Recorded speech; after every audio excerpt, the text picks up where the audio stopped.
1500 കോടിയുടെ K phone മുഖ്യമന്ത്രിയുടെ ബന്ധുക്കൾക്ക് കൊള്ളയടിക്കാൻ CBI അന്വേഷണം വേണമെന്ന പ്രതിപക്ഷ നേതാവ് VD സതീശൻ.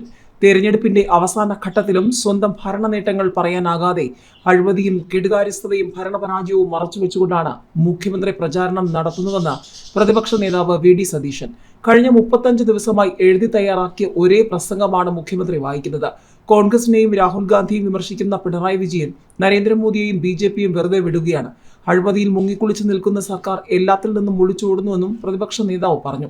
18 മാസം കൊണ്ട് പൂർത്തിയാക്കുമെന്ന് അവകാശപ്പെട്ട് 1500 കോടി രൂപ മുടക്കി 2017 കൊണ്ടുവന്ന കെ ഫോൺ പദ്ധതി 2024 നടപ്പാക്കാനായില്ല. 20 ലക്ഷം പേർക്ക് സൗജന്യ ഇന്റർനെറ്റ് നൽകുമെന്ന് പറഞ്ഞിടത്തു നിന്ന് നിയോജക മണ്ഡലങ്ങളിൽ 1000 വീതം 14,000 കുറച്ചു. എന്നാൽ 7000 പേർക്ക് പോലും കണക്ഷൻ നൽകാതെ നിയോഗിച്ചിരുന്ന കമ്പനികൾ പണി നിർത്തിപ്പോയി. ടെൻഡർ നടപടിക്ക് ശേഷം 1000 കോടിയുടെ പദ്ധതിയിൽ 50% ടെൻഡർ എക്സസ് നൽകി 1500 കോടിയാക്കി. SRITയെ കൂടാതെ മുഖ്യമന്ത്രിയുടെ ബന്ധുവിന്റെ പ്രസാഡിയോ എന്ന കമ്പനിയും കരാറിന് പിന്നിലുണ്ടായിരുന്നു. കോടിക്കണക്കിന് രൂപ കമ്പനികൾക്കെല്ലാം ചേർന്ന് കൊള്ളയടിക്കാനുള്ള അവസരമാണ് കെ ഫോണിലൂടെ സർക്കാർ ഒരുക്കി കൊടുത്തതെന്നും VD സതീശൻ ആരോപിച്ചു.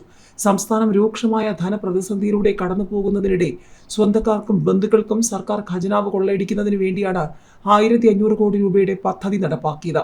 ഈ പദ്ധതിയെക്കുറിച്ച് ഇനിയെങ്കിലും അന്വേഷണം നടത്താൻ തയ്യാറാകണം. മുഖ്യമന്ത്രിക്ക് പങ്കാളിത്തമുള്ള സാഹചര്യത്തിൽ CBI ആണ് ഈ അഴിമതി അന്വേഷിക്കേണ്ടത്. ഇതേ കമ്പനികൾ തന്നെയാണ് AI ക്യാമറ അഴിമതിക്ക് പിന്നിലും. കൺസോർഷ്യത്തിന്റെ ഭാഗമായ SRIT കരാർ വ്യവസ്ഥകളൊന്നും പാലിച്ചില്ലെന്ന പരാതിയും നിലനിൽക്കുന്നുണ്ട്. 18 മാസം കൊണ്ട് പൂർത്തിയാക്കേണ്ട പദ്ധതി 7 കൊല്ലമായിട്ടും പൂർത്തിയാക്കാത്ത സ്വന്തക്കാരുടെ കമ്പനിക്കെതിരെ സർക്കാർ ഒരു നടപടിയും സ്വീകരിക്കുന്നില്ല. കെ ഫോൺ കൊള്ളയിൽ ഗൗരവതരമായ അന്വേഷണം നടത്തണം. മാസപ്പടി ഉൾപ്പെടെയുള്ള അഴിമതികളും ഭരണപരാജയവും കെടുകാര്യസ്ഥതയും സംബന്ധിച്ച ഒരു ചോദ്യങ്ങൾക്കും മുഖ്യമന്ത്രി മറുപടി നൽകില്ലെന്ന് പറഞ്ഞ അദ്ദേഹം സംസ്ഥാനത്തെ 1 കോടി ആളുകൾക്ക് പെൻഷൻ ലഭിക്കുന്നില്ലെന്നും സർക്കാർ ആശുപത്രികളിൽ മരുന്നും മാവേലി സ്റ്റോറുകളിൽ സാധനങ്ങളൊന്നുമില്ലെന്നും കൂട്ടിച്ചേർത്തു. രാഹുൽ ഗാന്ധിക്കെതിരെ പിണറായി വിജയൻ സംസാരിക്കുന്നത് BJP സഹായിക്കുന്നതിന് വേണ്ടിയാണ്. തൃശൂരിൽ CPM പരസ്യമായി BJPയെ സഹായിക്കുകയാണ്.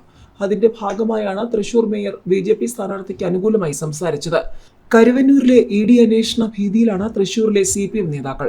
കരുവന്നൂരിലെ 300 കോടി രൂപ കൊള്ളയടിച്ചതിന്റെ വിവരങ്ങൾ പുറത്തു വന്നാൽ പ്രധാനപ്പെട്ട CPM നേതാക്കൾ അറസ്റ്റിലാകും. ഇതൊഴിവാക്കുന്നതിന് വേണ്ടിയാണ് CPM വോട്ടുകൾ BJP മറിക്കുന്നതിനുള്ള ശ്രമങ്ങൾ നടക്കുന്നത്.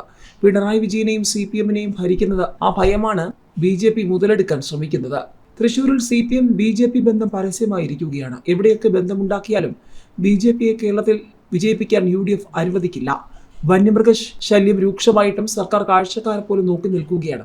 92 വില്ലേജുകളെ ഗുരുതരമായി ബാധിക്കുന്ന ESA സംബന്ധിച്ച് പഞ്ചായത്തുകളോട് അഭിപ്രായം ചോദിച്ചിരിക്കുകയാണ്. എന്നാൽ പഞ്ചായത്തിന്റെ കയ്യിൽ ഒരു രേഖയുമില്ല. ഈ സാഹചര്യത്തിൽ വനാതിർത്തികളിൽ ജീവിക്കുന്നവരെ രൂക്ഷമായി ബാധിക്കുന്ന തരത്തിലേക്കാണ് ESA നടപ്പാക്കാൻ പോകുന്നത്. ഇക്കാര്യത്തിൽ 24 മണിക്കൂറിനകം സർക്കാർ തീരുമാനമെടുത്തില്ലെങ്കിൽ UDF ശക്തമായ സമരം ആരംഭിക്കുമെന്നും VD സതീശൻ കൂട്ടിച്ചേർത്തു.